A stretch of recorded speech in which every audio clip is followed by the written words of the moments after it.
Hello, Adam Fairclough, also known as Evil Boris in the online realms, and today I'm going to be taking a look at the HDR of Gears of War 5. More specifically, we're going to do a short and sweet video for the settings for Gears 5 after a summer hiatus for myself and for games in general. So we've gone a few months without the AAA titles, and we've now starting to hit the end of the summer and everything's coming all at once. So there's a lot to deal with. So Gears of War 4 was actually one of the very first consumer HDR video games available, and despite that, to this day actually remains as one of the best titles available, and I've been having really high hopes for Gears 5, and guess what, Gears 5 does not disappoint. But we're going to go into the settings first of all and have a look at what we've got in here. Now we can actually access these settings when you first boot the game from the menu, or when you're in a game as well, and you're going to see these three settings here: contrast, brightness and HDR brightness. Now for this video, I'll tell you what I've actually used here. I've actually got contrast set at 50, I've got brightness set at 100, and I've got my peak brightness set at 4000. This is just to ensure that we get as much detail as possible for editing and for the video that you're going to be watching. So regardless of what type of display you're on, you should get a good overview of what's happening. I also need that much data for the HDR visualizations that I use, obviously. So by default, the game drops in at 50, 140 and 1000. You know what? Put this on, you're going to get really great results. Goodbye. No, not really. End it there. What we've got with Gears 5 is a game where you can't really break the image. It's going to look great no matter what you do. But let's talk you through what these three settings do. Just to start with, I'm going to drop this down again to the settings that I've used: 50, 100, 4000.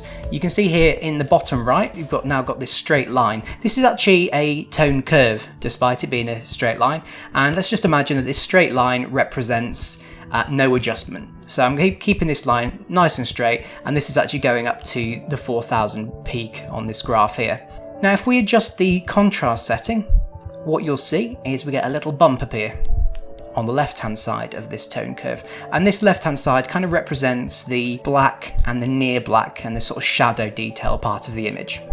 So you can see that as you increase this, you're actually raising the shadow and the darkness and the near black levels up a little, and things are becoming a little bit lighter. Do the other way around, you see that curve drop downwards, you're going to make that shadow detail a little bit darker. Good news is they have set constraints on this, so you can never crush the blacks. They will always have all the detail present, but it does allow you to adjust it to your taste, or possibly depending on how your TV is actually set up, or even your own viewing conditions. So if you're in a bright room, you may find that you're struggling to see some of those shadow details. You can always just increase this a little bit as you're playing. But for that reference experience, I'm going to leave this on 50. So the next one down is the brightness. I'm just going to set this to 100 for the time being, and we're going to come back to this setting once we've adjusted the HDR brightness.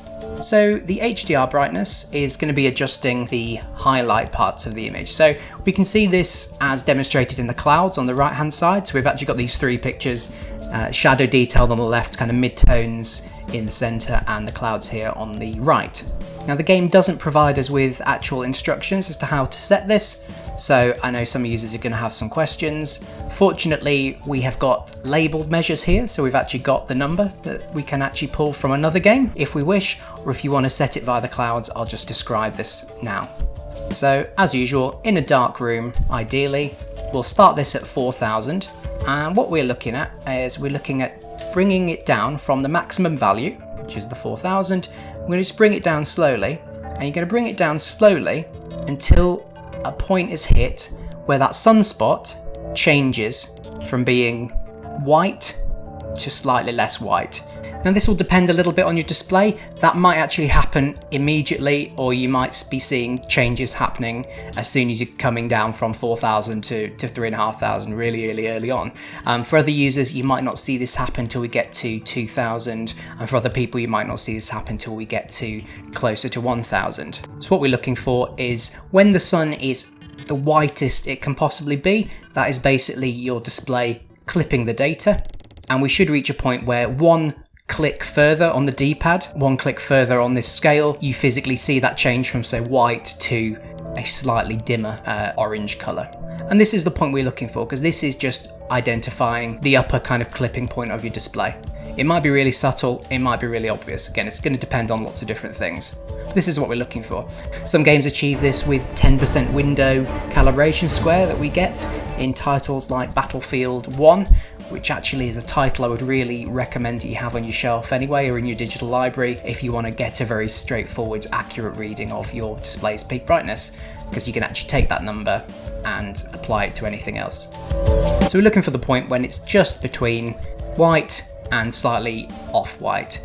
And the game doesn't give us an explanation as to how that should look.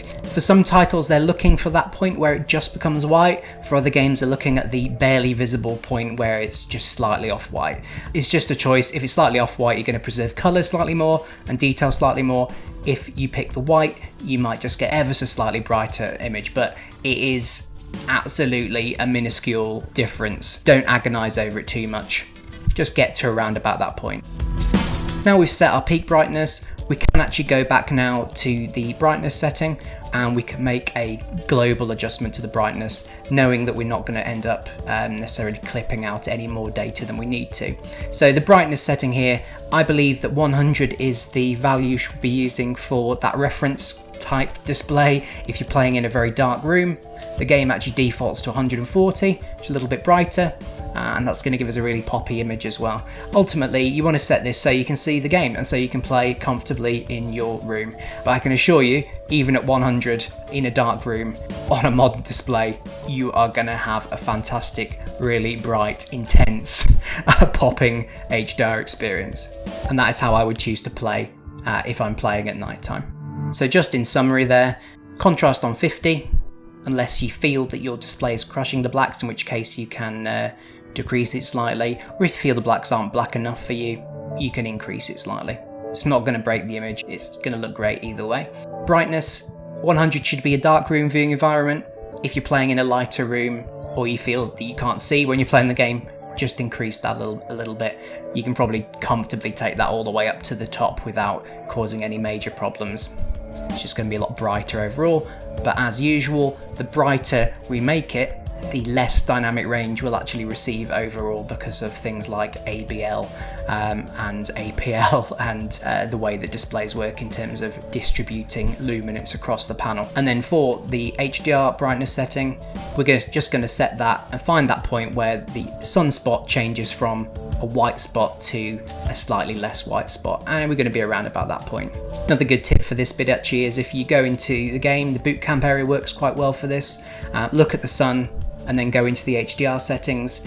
You can actually press the A button on the screen, or the space bar, or the X button, cross button, sorry, to switch from this display to a view of the game. Alternatively, just use that number for peak brightness, which you will have used in loads of other games.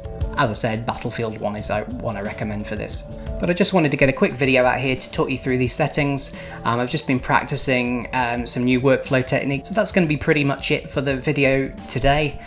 We might have a deeper look at the HDR another time. There's quite a lot to talk about with Gears 5, and I quite frankly haven't had the time to be able to play it and analyse it all. So I'm just going to leave the game running for you here and just show you some little clips which are actually in HDR now. So these videos are coming straight from the Xbox One X version. They're 4K, 60 frames a second, and HDR. I've also slid in some of the HDR analysis screens of the same scenes as well, so you can see those luminance values too. Finally managed to get this all working in HDR, which I'm really pleased with, and we'll hopefully be able to present our videos in HDR in future. So there's only a few minutes of that. I'll leave it there for you to have a look through. Also, let me know in the comments what you think. I'd be interested just to hear what you think about the video running in HDR, how the false color screens actually look for you in HDR as well. Can you still read those okay? Do they look alright? Also, if you're not watching in HDR and it's been converted back to SDR, does that all still look okay to you? So I'd just like to hear some feedback actually. So thank you very much, and if you like what we do here, click like, even better, click subscribe so you can see videos in future. Thanks for watching. Ta-ra!